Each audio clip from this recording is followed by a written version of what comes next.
Have you ever decided to make a promise to yourself the night before that you're gonna wake up super duper early and you're gonna be really productive that day? But when you tried going to sleep at a reasonable time, your little kitten kept waking you up every 5 seconds and meowing at you being a little piece of shit. And then when you wake up in the morning, you wake up hours and hours later than you really intended to, and you're just so exhausted. So in today's video, I just wanted to make a little short video about what you can do if you're tired but still want to be productive. Set smaller, more important goals. If you're already tired as it is, I'm assuming that's why you're watching this video, if you are extremely tired and you don't want to do any work, there is absolutely no reason to set a ton of goals and things you want to do that day. For example, you may have a long ass to-do list of every small little task you want to do. Maybe you want to clean out every single drawer in your kitchen. Maybe you want to wash your sheets, clean your entire room, and a long to-do list. If you are tired, that is super unrealistic and you will not get it done. And to be honest, you should really be prioritizing your more important goals over less important goals. So let's say you have a homework assignment, but your room is a mess. You know, instead of being like, I have to have this room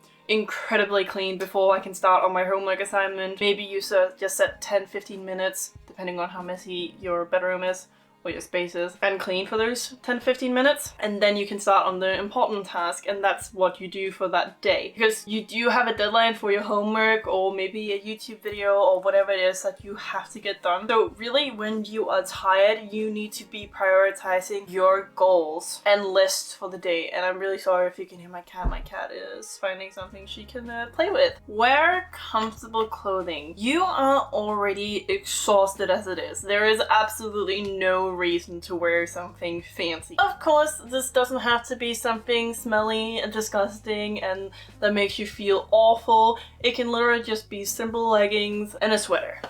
Or sweatpants. It really depends on what you need for that day. So if you're really exhausted, maybe just stay in your sleep clothing. In general, I don't recommend that. I really do recommend, regardless of your day, that you always change out of what you slept in. But depending on how you're feeling, maybe you just need to stay in that clothes. And to be honest, there is a reason why people recommend you wear comfortable clothing when you're having a more chill day or if you're just tired in general. Like for example, if I have an editing day, I will not wear anything fancy. I will just put on something random, like a random hoodie and some random sweatpants, and I will just be working because, to be honest, there's no need for me to be looking presentable, and I'm tired as it is, so I might as well wear something that I am comfortable in. Of course, every single person's level of what they find comfortable is going to be different for everybody, so just choose what you think will be best for you. Reduce caffeine and sugar. Now, this is going to look very different for every single person, and I definitely think it also depends on what time of day it is, because if you've already had 3 coffees, 5 energy drinks, something insane, there's absolutely no reason to have another energy drink or more sugar and more quick carbs, because you're just gonna get a rush of energy and then you're just gonna crash. So that's why I definitely recommend that you limit the amount of caffeine and sugar you have in that day. Obviously, is there anything wrong about having a cup of coffee to help you? Absolutely not. I don't think there's anything wrong. You really have to decide what will be best for you in your certain situation, because if it's like 6 p.m. you haven't done anything all day, maybe it's not the best idea to have a cup of coffee, because then you're not going to be able to sleep and then you're just going to repeat the same cycle. Obviously, I'm no expert on caffeine or how much you need to consume of caffeine and sugar every single day. Obviously, it's ideal to have the least amount of caffeine, but obviously there's a lot of benefits from it, so it's really just depending on your situation. I would just generally advise stick to your usual amount of caffeine. So if you just have 1 cup of coffee in the morning, just stick to that cup of coffee in the morning,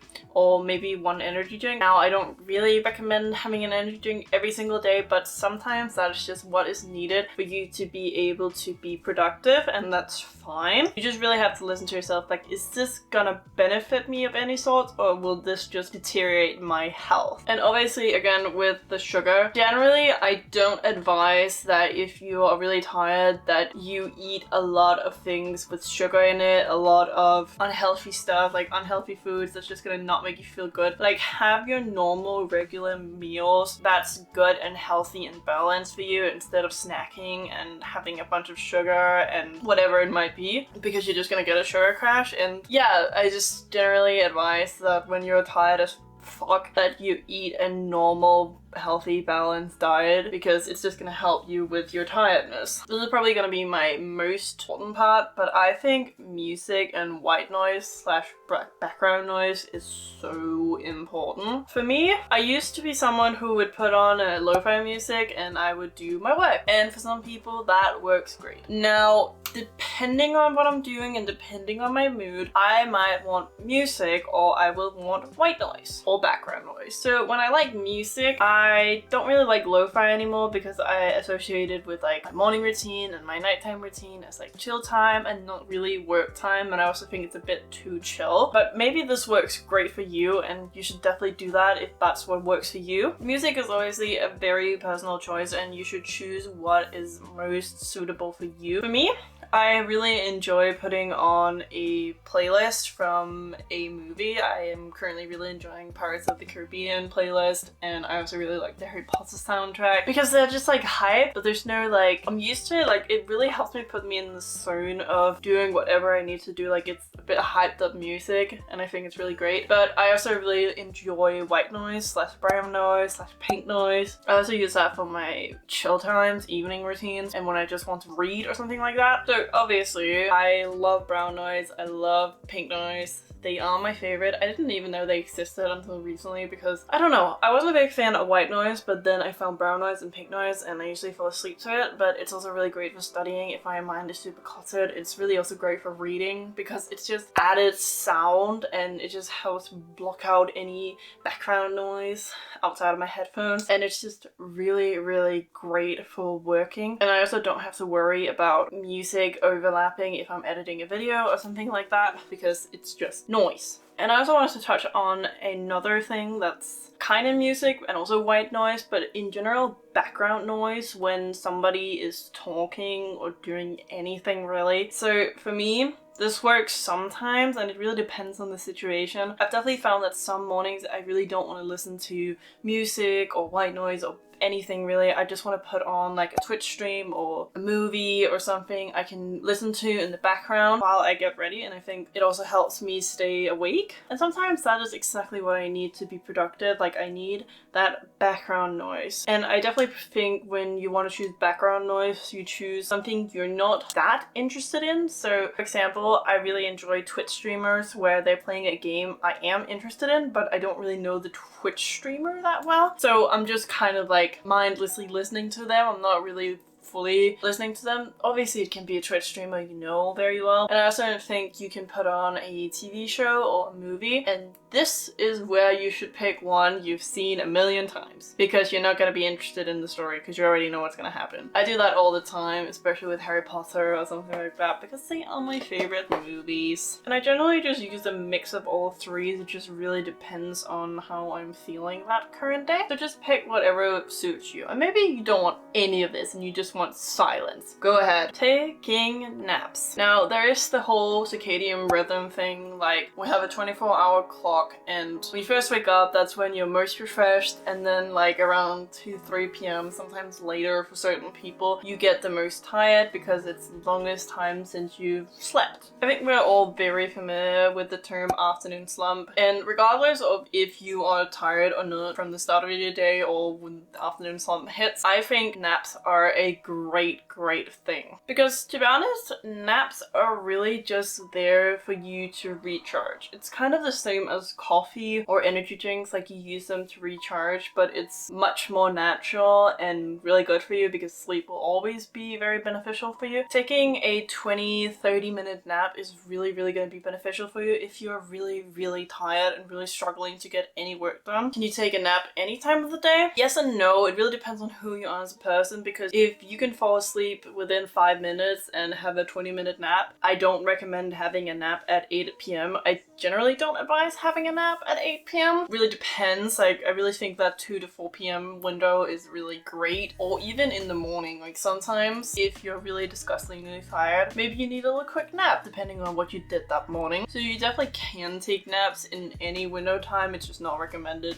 during the nighttime really. And obviously if you are taking a nap that's 30 minutes and you're not the type of person that can fall asleep, naps are just a way for you to feel refreshed really. So you can just take a nap, close your eyes, and just enjoy it. You can read a book, but it kind of takes away the nap thing part. Like it's generally just like laying in bed, getting comfortable, chilling, napping, enjoying life really. And yeah, then you can actually start going back to work. I also think I saw a video about like a great way to take a nap. Like you drink a coffee and then you take a 20-minute nap and then the coffee kicks in. Alright, hear me out. This has nothing to do really with the whole being tired, but if you want something like the Pomodoro method to keep you at during work, I really recommend this thing called Virtual Cottage. You can download it on Steam. As a video game player, I really like this because it's really chill. Like you can add a little cat, you can add rain sound, fire, thunder, snow weather. It's really cute, and there's a lot of cute lo-fi songs, and you can even turn the lo-fi off and just use it as a timer. And it's completely free. You just need to install Steam, which is really, really easy. So if you're a gamer, or you're not, and you want like a cute little app, I love Virtual Cottage. Because if you're someone that really likes studying methods like the Pomodoro method, or just really having a timer and then having a break, that's great too. You can also add like a little to-do list in it. Just don't bother. You are tired, and if you just seriously can't get any work done, it is much better just to lay in bed and relax. Do I think you can still do some kind of productive things while you're in bed? Absolutely, because I generally don't advise having a day where you just watch TV shows all day, but if that's what you need to do to recharge and be good for the next day, you should do that. That's way more important. But if you still want to be kind of productive, you can like read a book, or maybe read news articles, or just something chill, like, or even journaling or something like that, if you want to be a little productive while also relaxing, which I do recommend. But it really depends on how you're feeling, because at the end of the day, if you're tired and you seriously can't push yourself to be productive that day, just go to bed. Just go to bed and chill, and maybe get a couple hours work done in the evening before you go to bed, and then you can wake up the next day a lot more refreshed, and you can be completely productive that entire day, and you're going to be 110% there, instead of forcing yourself to be productive that day where you're really, really tired and only being able to be 20% effective, and the next day you're extremely drained, so you maybe only be able to do 40% of the productivity that you really wanted to do. So it just really varies. Like, get enough sleep. It depends on who you are. The average adult needs between 6 and 8 hours of sleep. So that's gonna be it for today's video, guys. I really, really, really hope you enjoyed that video. And if you did, maybe you want to check out this other video I made about how to improve on your sleeping quality. Maybe, who knows? If you liked the video, comment down below what you thought of the video. And if you want to see more of my pretty face, maybe you want to subscribe. And if you liked the video in general, you can also like the video. I would appreciate that. Please remember to be kind to yourself and others, and I hope you have a wonderful rest of your day. Bye!